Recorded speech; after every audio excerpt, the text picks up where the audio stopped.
All right. Well, welcome everyone to another edition of the 2027 Remix. We have some new topics today based on all of the interesting news and headlines that have come out over the past month. I'm sure you're all aware.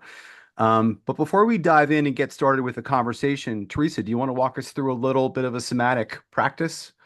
Yeah, yeah. I just figured we'd quickly orient to our bodies and the space, just kind of ground into being together for the next hour.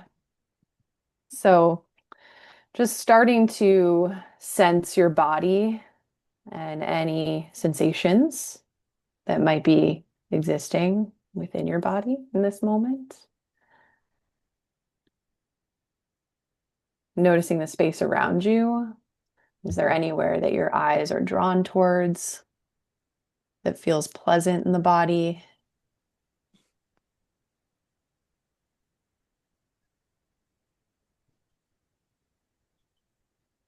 Noticing what your breath is doing.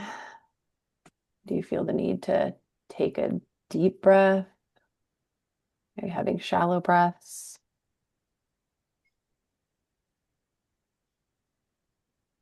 Be sensing any support you're sitting on, whether it's a chair or if you're laying down. And just noticing how that feels to be supported by that.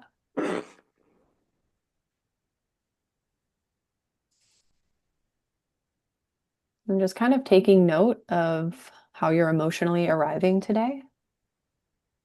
Is there any emotion present? And if so, where do you feel that in your body?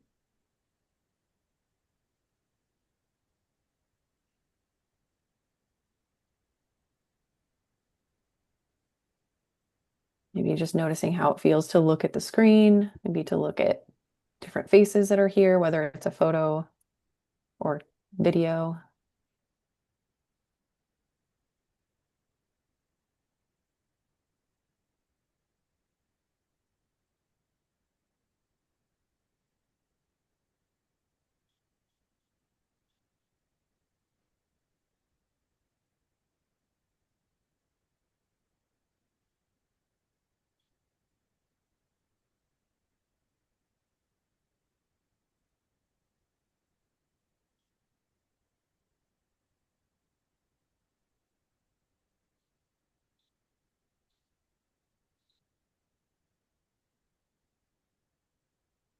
Awesome. How we can get started.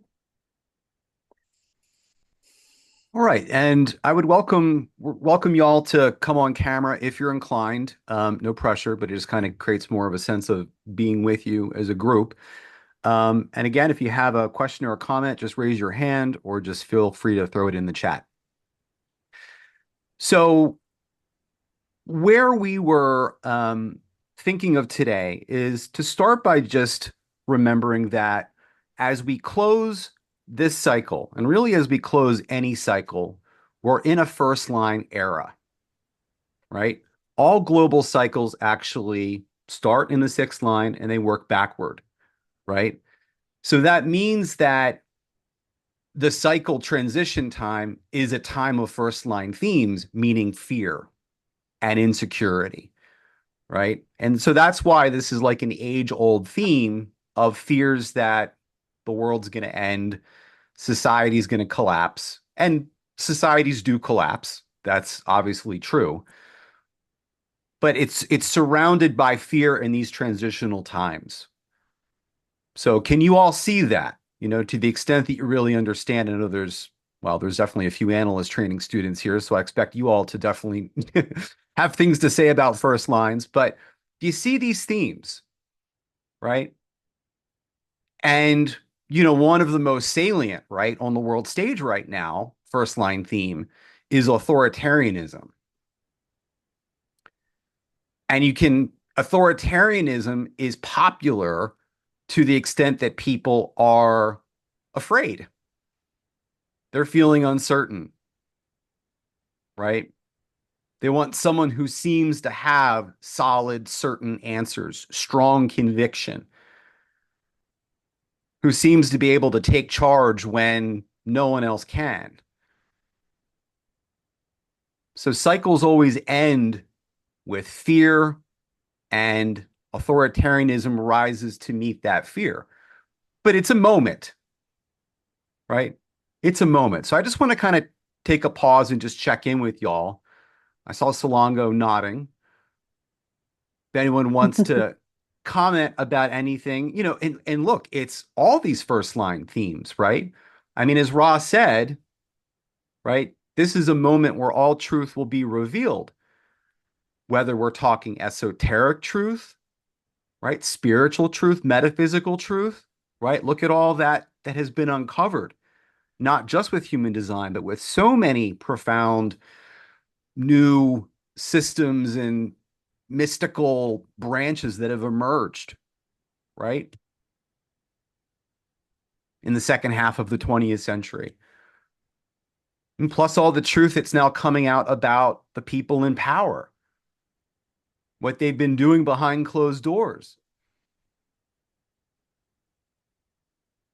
The truths that our society is really built on that we might not want to look at too closely.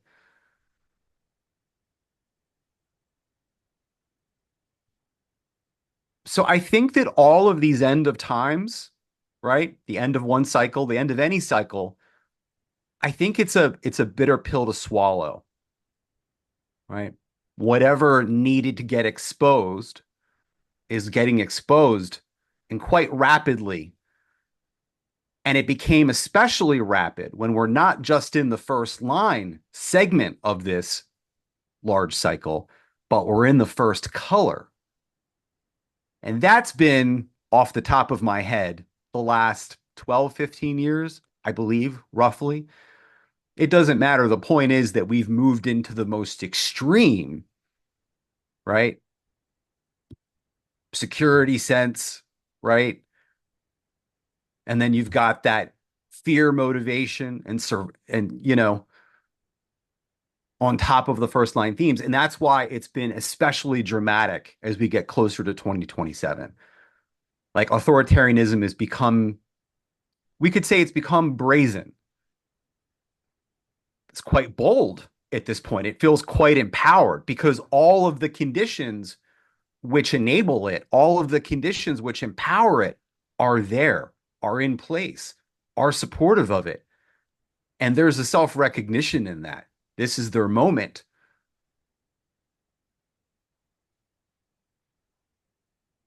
The soil is just perfect for authoritarianism to rise. And again, it's not going to be like that forever, which is also not to say you have nothing to be concerned about. It's not to say that you don't rightly have a lot of concerns right now. And we just know that it won't last forever. But we need to find our way through this moment, right? And human design doesn't have all the answers, but it has some really good ones. Teresa, what's coming up for you? Yeah, I'm just thinking about how I've seen things about how democracy is kind of on this global decline right now. And I also think that there's going to be a binary there, right? So we're seeing authoritarianism and these power grabs, but we're also seeing people fight back. And we're seeing people become aware of this. And it's almost like becoming more aware of brainwashing and propaganda. And I'm seeing that in the zeitgeist a lot is like people educating about propaganda. And so it's kind of interesting. It's because we have so much access to information now, more so than ever before. And we're talking about history and referring to times in the past where authoritarianism has had these power grabs, but we didn't have the internet back then, and we didn't have the ability to be connected to each other the way we do now, Mhm. with our phones and all of that. And so, and I think growing up in the US, we've been exposed to propaganda our whole lives. I mean, a lot of countries just put that in the curriculum, but we're like the kings of propaganda over here. And I never really even thought about that until a couple of years ago, just how much propaganda we're fed in school, and beginning to question that and seeing where my beliefs or ideologies have come from propaganda that I've taken in without even knowing. And so I think it's just interesting that we're seeing these two things kind of happen at the same time. And Hmm. I think that's worth speaking to as well. Yeah. Yeah. Yeah, everything's getting exposed, you know? It's just, I mean, think of other first line themes. The internet is a first line thing, right? All this information we have access to, information overwhelm, Hmm. right? Global pandemic. It's also pretty on point for first line, first color time, you Yeah. know? Survival themes, right? Yeah. I Fear mean, is a platform, I see a you lot of know? survival themes in the zeitgeist because it's, people are talking about jobs and, money and the economy crashing and how are we going to survive? Like that just seems to be a really big topic in general. Mm-hmm. Mm-hmm. Yeah. So, another question, I think, because there's been so much that's come out, since we were last together. I mean, the Epstein files were a thing, but a lot has developed in that story. Um, and it's gotten Teresa and I to reflect on questions of like, okay, how did we get here? How did this happen? And questions around morality, and what is morality? And when you look like at the behavior of Epstein and that cabal, it's like, what is the soil that produced this? You know, it's a big question. These aren't just, rogue cancer cells. They came from somewhere. You know, they came from somewhere. There's a story, right? Um, and I do think that I'm going to end up doing a live reading about Epstein soon, um, because I find it really fascinating as I dig into that to look at his design and to see how it lines up. Um, Nonetheless, you could never look at a design like that and imagine where it could go. Imagine how it played out in that way, right? Um, but yeah, morality itself, is that a seven-centered construct? There was a really interesting Nietzsche quote, if you're familiar with the philosopher Nietzsche, and he says, and no offense to any Christians here, but this is the quote, and I think it gets to the essence of religion. So we could just say religion gave Eros, okay, life force, poison to drink. He, Eros, did not die of it, but degenerated into a vice. So what it's basically saying is aspects of your nature, right, of your life force, right, have basically been suppressed, denied, judged, shamed, not allowed to integrate, not allowed to find a healthy outlet via many religions and conventional moralities. But nature is always going to find a way to break free, right? And when it's been so suppressed, when it's been subject to the wrong conditioning, a human design theme, when your life force has been subject to the wrong conditioning, it gets either suppressed, right? Or sort of corrupted and twisted in some way, you know? And a lot of people find themselves in these positions where they're like some strange plant growing off the side of a cliff, you know, grasping and reaching for sunlight, trying to find some way to be under the conditions they've been through.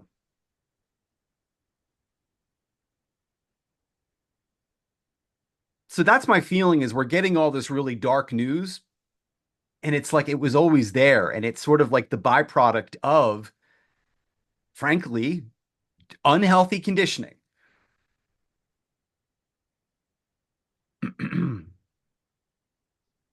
And I think it also begs the question, or I mean, this is something I've just been grappling with, is it seems as if people in power exist outside of morality altogether, and they use it as a way to control the collective.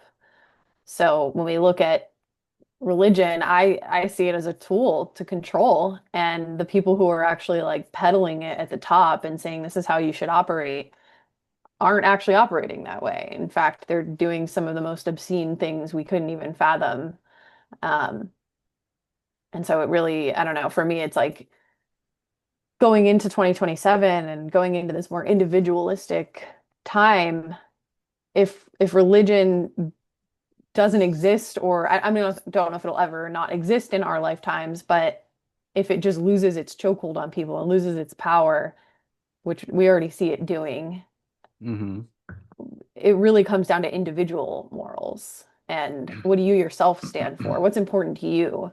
How do you operate from your own morals? It's not so much a collective view on morality. Like we don't have rules necessarily, Hmm. especially when you're looking at these people in power and saying, well, you're more fucked up than anybody. Like what? And you're in power and we trusted you and blah blah blah. And um it it, it to me, it's like it can go a couple of different ways. People can start doubling down on their own individualistic morals and saying, it's really important to have our own sense of morality, or they can go, well, they're not following the rules, why should I? You know? Hmm. Which I think will be interesting to watch unfold. We don't really know what's going to happen with that. It Yeah, begs and we. the, oh, I was just going to talk about lawlessness in general. Like, Hmm. but that might be more of a big theme. It might be under conditions of the 3420, because I was just going to remark that, flash forward a few hundred years, right, to the end of the Sleeping Phoenix era. One of the gates, gate 34, this gate of power, right? It's the first line there is the bully. So guess what, guys? We're going to be back here again. Somehow, in some way, we're going to be back at these first line themes and authoritarianism and fear driving human behavior, um, all over again, rinse and repeat. Which I think this is why it is so important. And this is why I've been digging my heels into learning about the nerve system for these last couple of years, and um, why I keep harping on it, and why I think we're going to see it more in the zeitgeist as well, is because we really have to have our own center when we're being, it's like being able to know whether you're actually in physical danger or whether you're just being convinced you are, Hmm. and being able to Yeah. tell the difference between, and I think we talked about it on the last call, but our bodies can watch something on the news and have the same reaction as if to, where you were, if you were actually in physical danger with something in front of you, maybe different to a different degree, but it still takes it in as a threat. So if we're always in this threat response, then we can't discern what is actually a threat to us, or we might not be prepared for to respond to a threat in our actual reality. So it's just coming Hmm. back to those consistent practices of like, not forcing ourselves to be safe, but having nervous system flexibility, um, and noticing when you are in a threat response, but you're not actually under threat. Hmm. Because I do think that people in power use that, like use the awareness of how the body works and nervous systems to manipulate us as well. And so we have to be able to discern that. Yep. Yep. I was just thinking about other first line themes, Teresa, and just some of the stuff that we explore in the psychology of the lines class. Hmm. Some of these lesser known themes. One of them, for example, is self-sabotage, right? That Yeah. comes from a deep fear, right? This deep kind of fear, inadequacy, um, inability to stand on your own 2 feet. And so you think about that, but apply that at the collective level, Mm, you yeah. know? And it goes hand in hand with the other first line shadow that we talk a lot about, which is codependence. So think about this trifecta of codependence and self-sabotage and authoritarianism, all centered around, really all born from existential fear, Mm, And to what extent is being complicit with authoritarianism a form of codependence and self-sabotage? absolutely. And then in the binary, we're seeing, at least I'm seeing the opposite of that show itself as well, where we have more millennials and younger folks signing up to run for public office.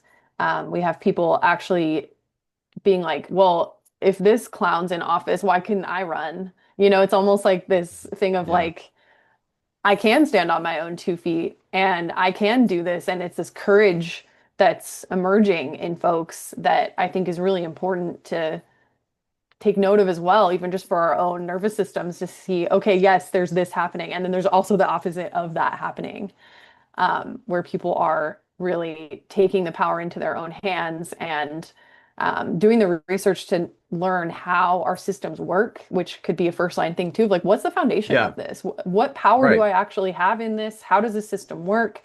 Yeah. Um, I've seen a lot more just like at least online and in my communities of people talking about, oh, I didn't even know that we could do that, or I didn't know that that's how the political system or the legal system worked. I didn't know I had that power. So a lot more people just educating themselves around that instead of just being like, oh, that's too complicated. I'm not going to look into it. Like, no, let's actually dig deep and see how the foundation works. Um, Yeah. That's a great counterpoint because you're pointing out other first line themes. Like, how do you make it through these difficult times? Well, get informed, be mhm. prepared. Preparation is an important first line theme. Be prepared, be informed.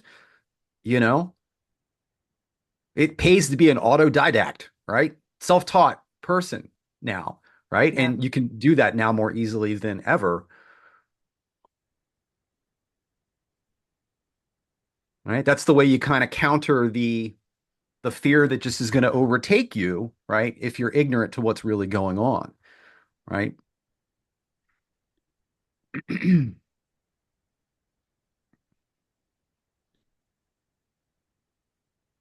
So, Teresa, I know that we were talking about this shift from authoritarianism to now the era of the role model, right? Really begins in 2027, and so it's going to be the difference between, genuine leadership versus performative leadership.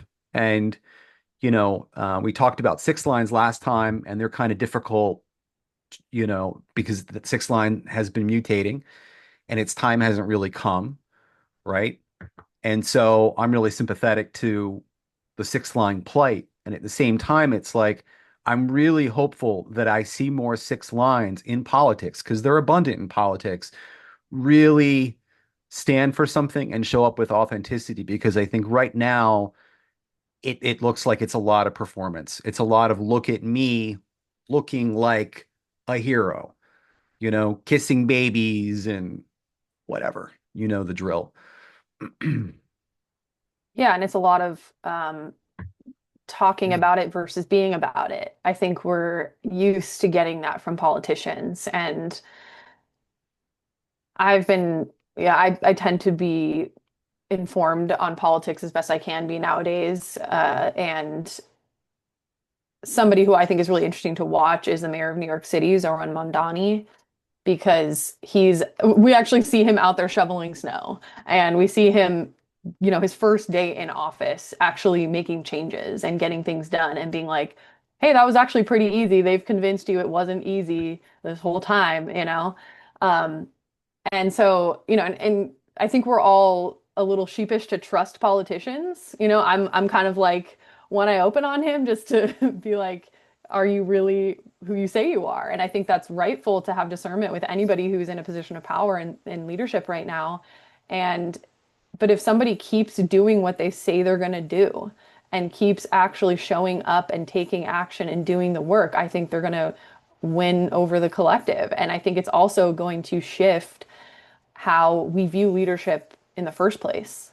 We're so used to seeing somebody up on a podium and just, you know, saying, like, talking at us and saying they're going to do things. And then maybe, I mean, I know there's a lot of 4-6s in politics, so it's kind of maybe the shadow side of the 4-6, where it's like saying they're going to do things and then just helping out their network and abdicating. And then we end up suffering because of that. And so I did try to look up Zoran's chart, and obviously his birth time isn't available, but he most likely is a 4-6. It's 4-6 for most of the day. He's across the Maya.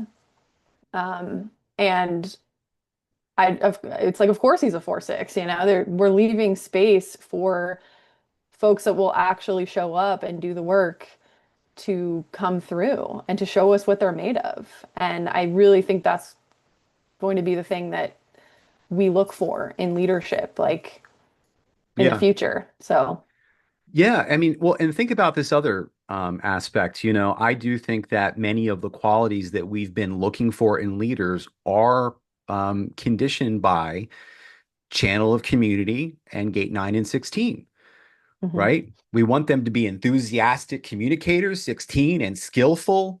They need to be able to get their hands dirty and go down and do the detail work. Gate 9. Gate 9 is also good at raising capital. 9 and 16 are about raising money, right? We want them to be confident and willful and be able to put their will into things, right? They need to be able to keep their word, keep their agreements, and we want them to be warm and get us pumped up, but be emotionally even keeled, please. But pump us up, right? Get us pumped up by the promises you're going to make, ego, right? And then we want to watch you fulfill those promises that you've made. It's all programmed, right, by those four gates. Be loyal, right? Do it for love, gate 40. You'll win over our hearts and our affections, right? It's all right there. So that begs the question of, all right, we're moving into a six-line era as we've been talking about. So we want authenticity, this administrative role model leader. And according to 3420, 5559, what does that mean? You need to be able to penetrate people, right?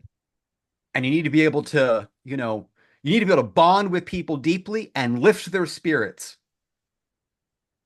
And we want you to show up and be powerful and able to take action quickly as needed. Be charismatic, have a lot of balls in the air. But again, we want to feel that you can connect with us deeply and lift our spirits. We're looking for a role model that is going to bond with us deeply and lift our spirits with their charisma, with their busyness.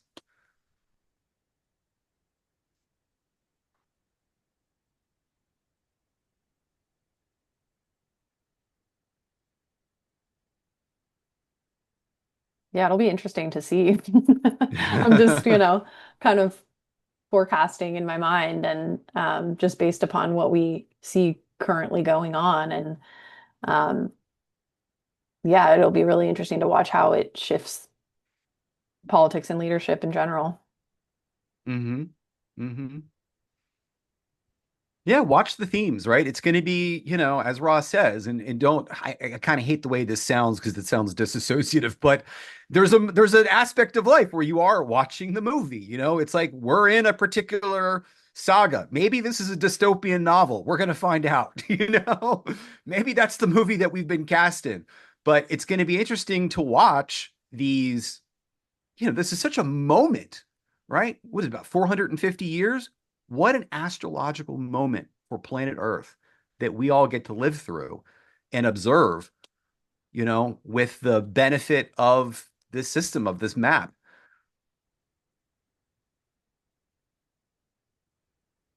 And it can be a double-edged sword, right? Human design can turn you into a nihilist. It turns many people that way, into feeling helpless or hopeless. Or it can be liberating to know your place in your role and be like, okay, I'm not God. I have a certain role in this larger system, in this larger body. And can you find your signature in that? Your peace, your satisfaction, your success, your surprise.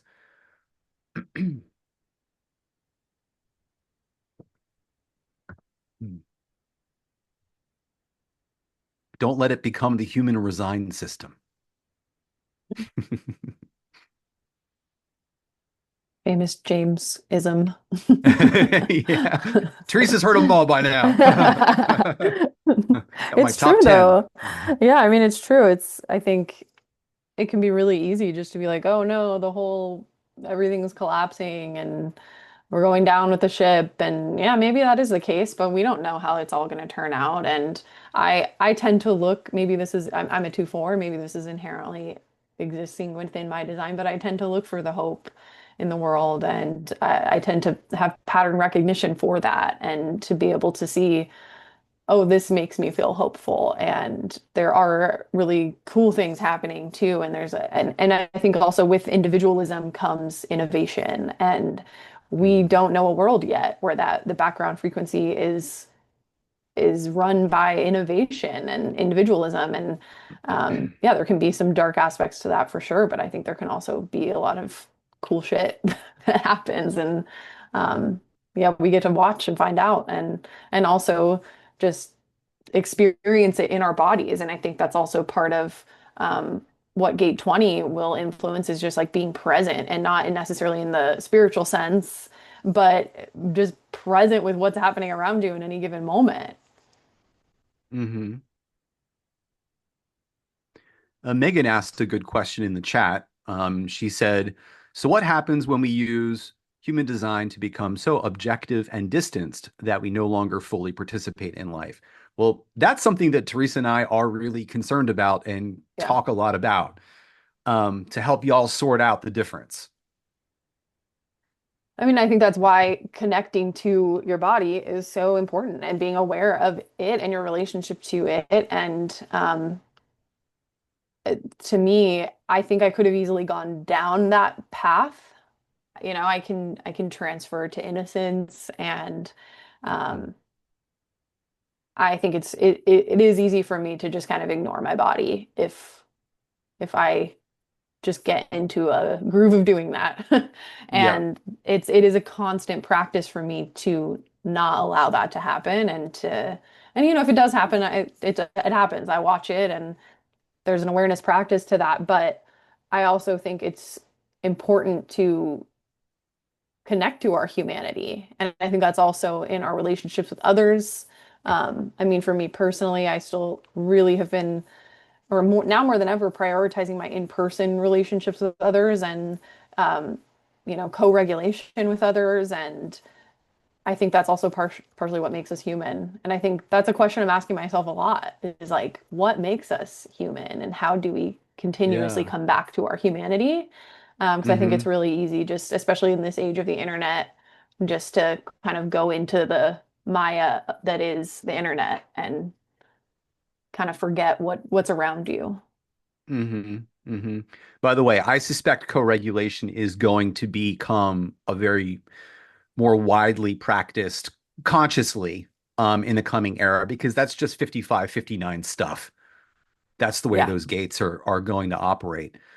Um, what you just said, Teresa, I think might be a good segue into the overarching questions, right, that we've come up with so far for the webinar series. Um, well, you were asking like, who are we as humanity, right? How much of what we see in humanity today is merely, an expression, a byproduct of cross of planning conditioning? You know, who will we be under this different set of conditions? And all of us will change to a point, right? As the environment changes to a point, but we've already been established in cross of planning conditioning, right? So it'll really be beyond our lifetime to really see the real fruition of this. Oops.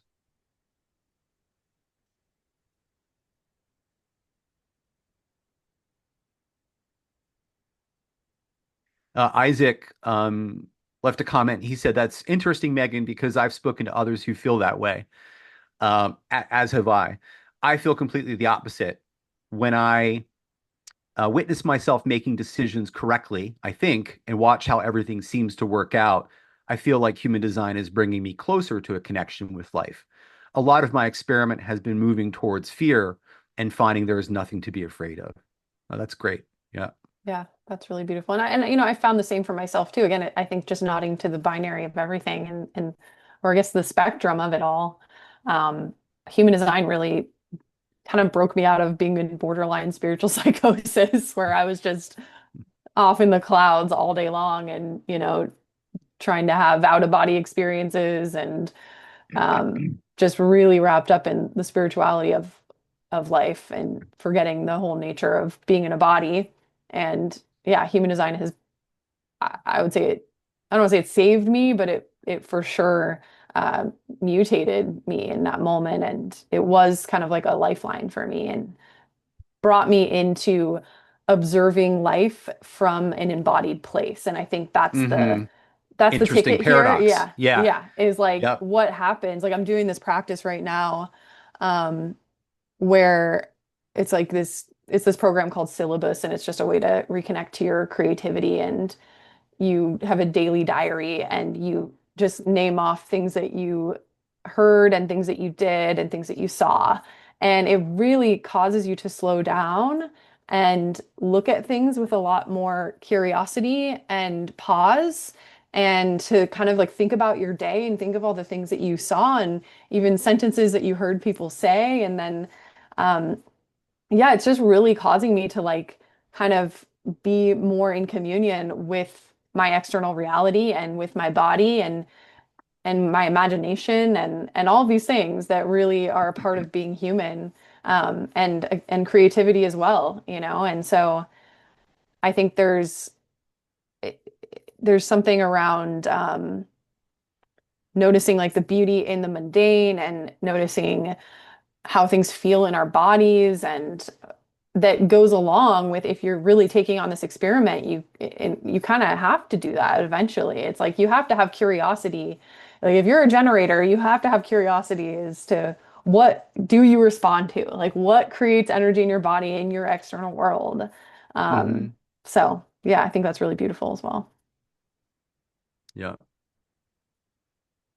And you said it, there's that sweet spot, that I Hmm. think Isaac was pointing to. It is this sweet spot of witnessing life, but not in this disconnected cerebral way, right? You're witnessing it from within, it's embodied awareness, not just awareness, right? It's about embodied awareness. And that's the way that we do things at the new schools. We help you find the somatic indicators in your design, of which there are many. There are many things we can see about the texture of your felt, lived subjective experience. It's right there in the chart.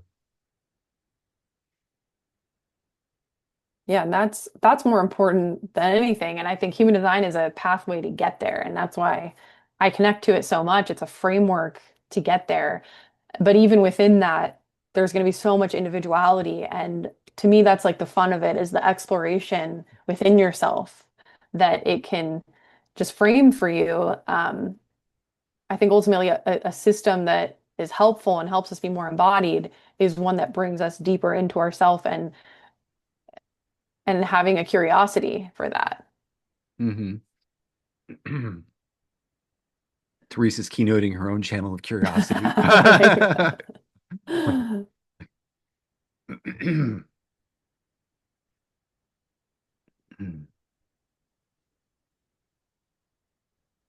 I think, unfortunately, a lot of people, because human design is the ultimate candy store for the mind, they get stuck there, and it's like it's actually giving you a map to connect with your body in incredibly profound, subtle ways. And it's like I say, Teresa, I think that a lot of what we're doing is helping people just get better acquainted with themselves and bring things they might have a foggy awareness of into sharper resolution, right? Mhm. Again, so you make these finer distinctions between, as you were saying earlier in this call, like what's a real fear, what's a somatically informed fear versus what's a story, or what's just conditioning. It's I've been entrained to be afraid of this type of person or this situation or whatever.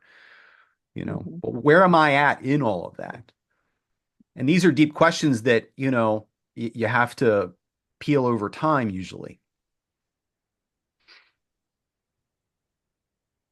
Yeah, I feel like personally I'm in deep practice of that right now is um, noticing stories versus what's actually happening and there's nothing to do, there's nothing to fix. It's just a witnessing of that. And I notice as the awareness trickles in and as I start naming it more to myself of like, oh, that's a story, it actually helps me connect to my intuition in a deeper way.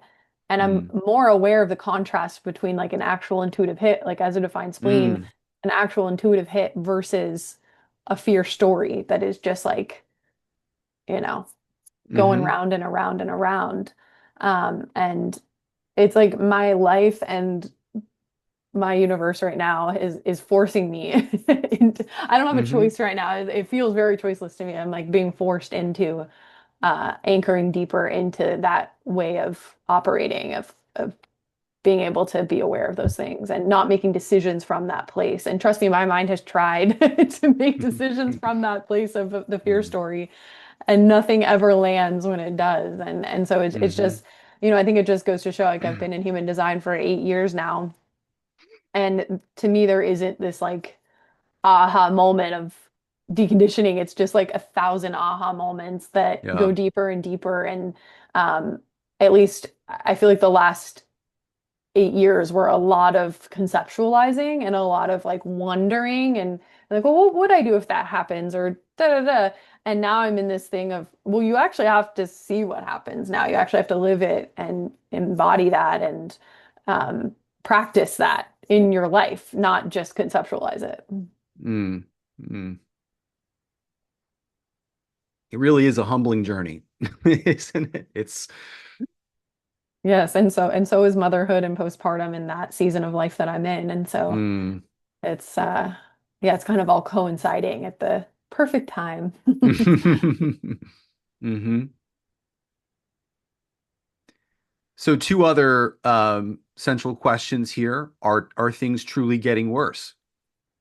And one obvious answer to that is when things break down, that can be looked at as worse, or it can be looked at as, hey, as Nicholas said in the chat earlier, maybe we need to burn things down and start again in many ways. And that's obviously the premise of the Phoenix, you know? So it is worse if we don't have certain collective benefits and support that we've come to depend on that might legitimately make our lives more vulnerable. Yeah, that's problematic, Yeah. and there's many such things we could point to where it's like that's going to be problematic in this transitional period, you know, because we haven't landed into whatever the next thing is, however well that may or may not work.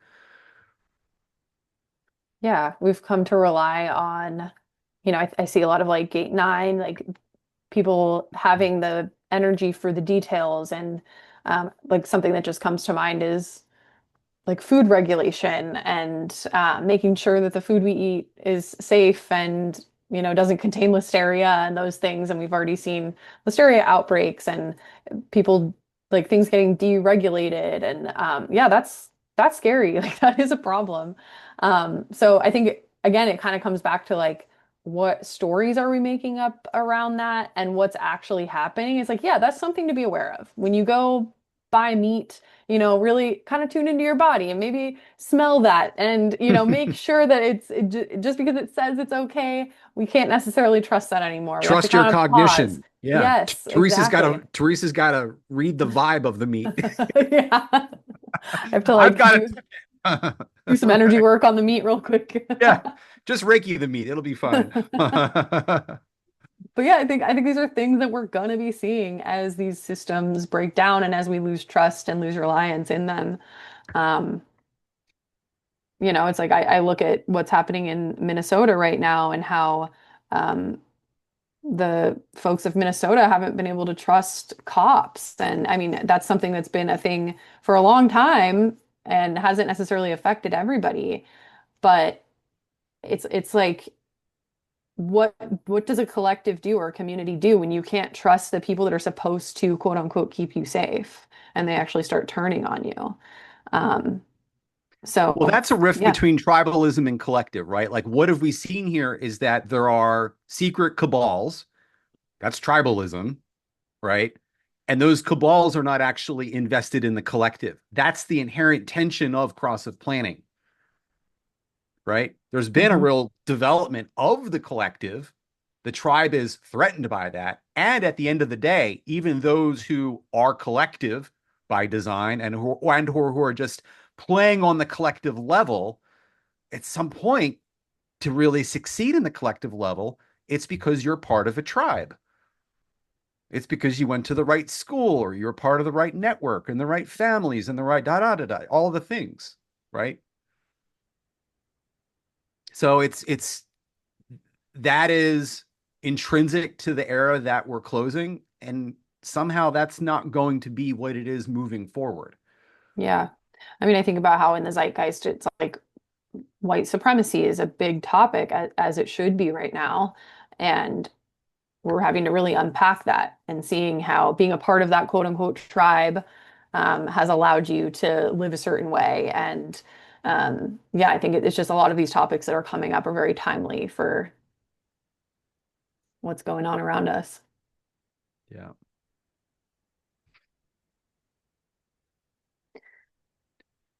I'm still thinking about raking meat. Wouldn't that be a great Portlandia episode? You know, you're just like talking to the waiter and you're like, and can you just make sure the chef just like rakies my food before you send it out? Yeah, it's like that episode where they're like, and what was the name of the chicken? I know. Did it live a good life? Yeah, let's take it a Was it step happy? further. And then they go and they visit the place where the chicken is Yeah. and they get and that's a cult. It's like a farm cult. Oh. I have a good question here in the chat. Are there upsides to relationships under cross of Sleeping Phoenix versus cross of planning? Quad right nature of life post 2027. I feel hopeful more than anything else than relationships have the potential to become more empowered. I'm reflecting on this as someone with 3740 and quad right.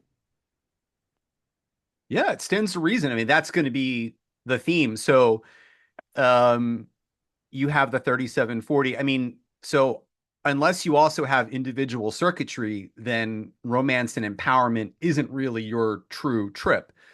If you carry the 3740, one criteria in a relationship is definitely going to be fairness and reciprocity. And you'll be very sensitive to that not coming back at you in equal measure, right? That's going to be a trigger point. Um, but I mean, you're a manifester, so it is going to be a manifesting generated energy in the world now. And yes, I think empowerment, I think what it is like, I think the biggest turnoff is starting to just be neediness, right? Isn't that really, if you want to name it, it's like, you know, it's one thing to be supportive and to care for each other, but I think that we're all just sensitive to like the shadow expression of tribalism, the Yeah. neediness, a dependence on each other. It's more like, can we come together as two sovereign equals and respect each other's differences? And even maybe, I don't know, encourage and inspire each other to fully flourish in our individuality, you know, to be that person that's got your back in that pursuit, maybe is the more compelling act of love, for this moment. It's like, God, I feel like they just let me be me. And they're so supportive of that. And I do wonder, like, at least we're seeing the trends of marriage declining and people having children later and later and or not at all. And also women just kind of like swearing off relationships either for a time or in general. I've seen a lot of talk around that. And I think that could potentially point to people feeling more empowered just from a circumstantial place. It's like, okay, if you don't need to get married anymore, like how Hmm. we used to way back, of like it was more of a contract than anything. And like I think we still have that conditioning. Um, but would you choose to, and Hmm. does that feel like an empowering choice for you? And do you feel like you are living your life with somebody who is in resonance with you? And I think these are questions that people will be asking themselves more than anything, um, and not just wanting to check it off like a box, of like Yeah. marriage, kids. It's actually It's like, no longer an automatic rite of passage, no, people actually you know? question that now. And so I think that is a sign of the cross of planning breaking down. And I do think the nature of relationships will change. Um, yeah, how can they not? And Is yeah, the bargain worth it, mm-hmm, you know? mm-hmm. Yeah, a lot of people questioning that. Like, am I actually happier being married and sharing my life with somebody? Hmm. Um, and yeah, it's really interesting witnessing some of the conversations that are happening online around that. Yeah. Yeah. I mean, it just gets to the final question, to relate or not, right? Mhm.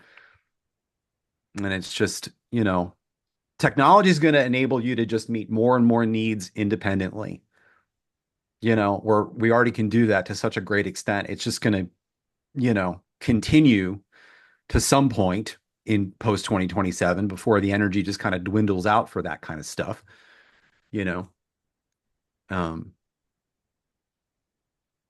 so we don't have to. Do we even know how? You know?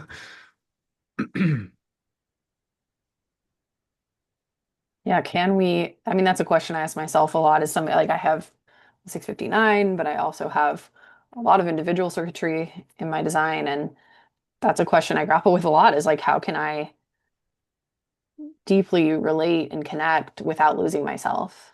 How can I still Mm, have my individuality yeah. while I'm deeply connecting with another? Hmm. Yeah, you're living with a core question there because it's like there is a tribal element still to this Yeah. future. So it's like, how do I reconcile whatever that means, whatever that's yearning for, essentially, like without all the conditioned baggage and historical stuff stuck to it anymore. But what is that tribal yearning, and how do you preserve and honor that and your own individual nature? Where's Yeah, the where's the balance? what does You it know? actually mean to bond and to care for the other emotionally? Um, Mm-hmm. Yeah. Mm-hmm. And to create, 59, we think of it as, I mean, it is the sexual role gate, obviously, but it's a creative force. It's a creative fount, right? So somehow to me, creativity, I think, is part of the glue, and think about it. Anyone who is creative, especially like if you're a musician or something like that, it's that shared creative act is a way to fill your spirit. yeah. And I think that's going to become more important for it's almost like I see it as becoming a non-negotiable for people. And like I guess I'm just kind of logically putting this together as well as what I'm seeing people talk about online. And it's like with AI, with the rise of AI, we're having to really be able to sense the difference between human-made art and creativity Mm, versus machine-made art. And to me, um, just like for example, I mean, I listen to a lot of like lo-fi beats and stuff while I'm working on YouTube, and I'm starting to see these creators pop up that are human-made lo-fi beats. So it'll be a musician just like sitting there for an hour playing lo-fi, and it'll say no AI music, human-only music, and you have to really like there's an appeal to that for me. I'm like drawn to actually connecting with that, and it sits different for me. And it's not that I won't listen to other lo-fi, but there is a difference in resonance, and I think we're going to get more curious about our own potential for creativity. And yeah, I think it's almost like you can see something as negative, right? And then you can also see the repercussions of it and what could be a positive thing of like if yeah. AI just kind of starts co-opting the creative space. And my husband works in the music industry and he's seeing it where big artists are now using AI to write their music. So it's like if everything we're Mm, seeing out there in the collective is all AI, are we going to be able to tell the difference between what's actually human made versus AI? And I think a lot of us will be able to tell the difference, and it'll just end up being more valuable to have yeah. true human made things. Yeah. I mean, I think it's a fair question to ask, does the difference matter? I would say yes, it does to me. Um, I could trace that back to my design. I don't think everyone has to feel that it Right. matters. Yeah. Um, it's like Teresa and she's a feeling cognition, I'm touch cognition, solar plexus binary people there that have those cognitions want to relate deeply, energetically, tactilely, so on. So it's like I do feel like, I mean, my whole life I felt like if anything just feels artificial, I don't really want to connect with it, you know. I do Yeah, think there's going to be a lot of us yearning, you mhm. know. We might be grappling with that question, what is artificial? Like, what does that even Right. mean in the What future, does it right? even mean? What What does it does it even mean? mean? Yeah. Um, And it's like, why are people drawn to live music? Salongo says the beauty in the spirit is in the imperfections. We're drawn to live music because Right. everything, we're experiencing something together in the present, and Yeah, imperfections happen. And yeah, there is that beauty and that humanity in it. Um, Even though AI does have a lot of imperfections right now, it which really is kind does. of that's why people are calling it AI slop. It's actually kind of funny Yeah. to notice, oh, that picture is definitely AI. But I'm sure at some point we won't be able to sense those as clearly as we can now. But there's Yeah, something about the live improvisational emergent element captivates our spirit. And I think that's gate 20 and gate 50. Well, really, it's the whole thing. yeah. It's, you know what? You have 59 with the 3420. One way to keynote that is you can make money.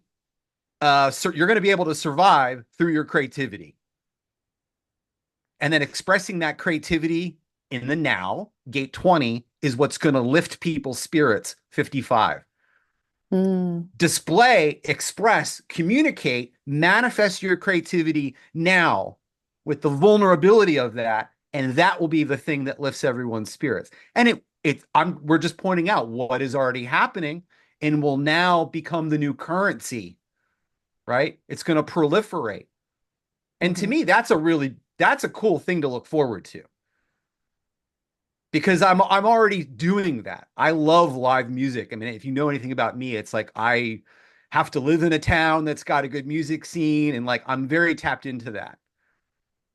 So I love the prospect of more of that in some way and in ways that we can't even yet imagine, maybe new art forms.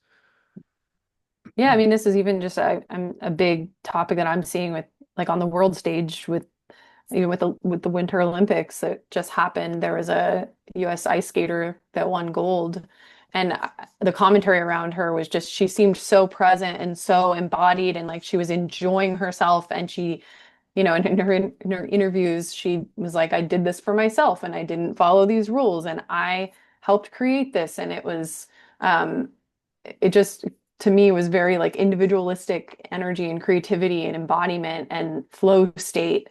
And so it's like everybody's talking about that because that's what was applauded. That's what won the medal. Um, you can't fake that at the end of the day. And I think we're going to become increasingly sensitive to that. Mm-hmm. Yeah. People authentic, sixth line, in the now. That is what's going to lift our spirits. Who are you in the now? Non planned, non rehearsed, non strategized, right? Show us your individual creativity in the now. And the vulnerability of that will elevate our spirits. We'll be with you in that.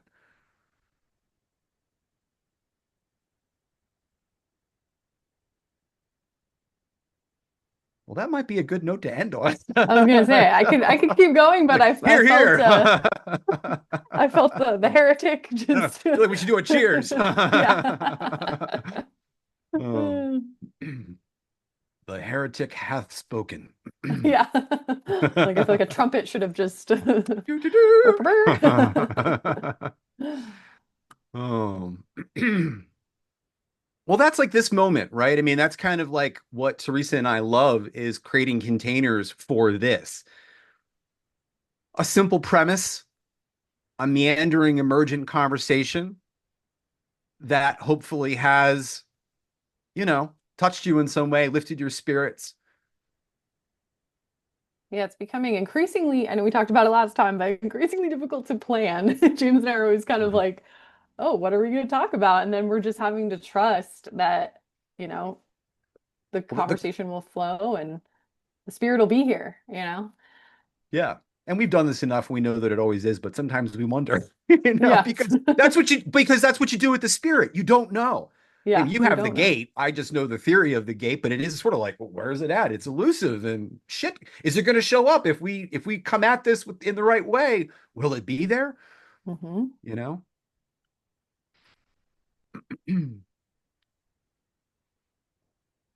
Yeah. Thanks everyone for showing up with us. And Yeah, this was fun. yeah. Thank you for being here, being a part of the conversation. What did Slango just say? That's where we come in. Yeah. Okay, everyone, we'll post this on YouTube shortly, and we'll invite you to the next one in a month. Looking forward. Thanks again for being with us. Bye. Till next time.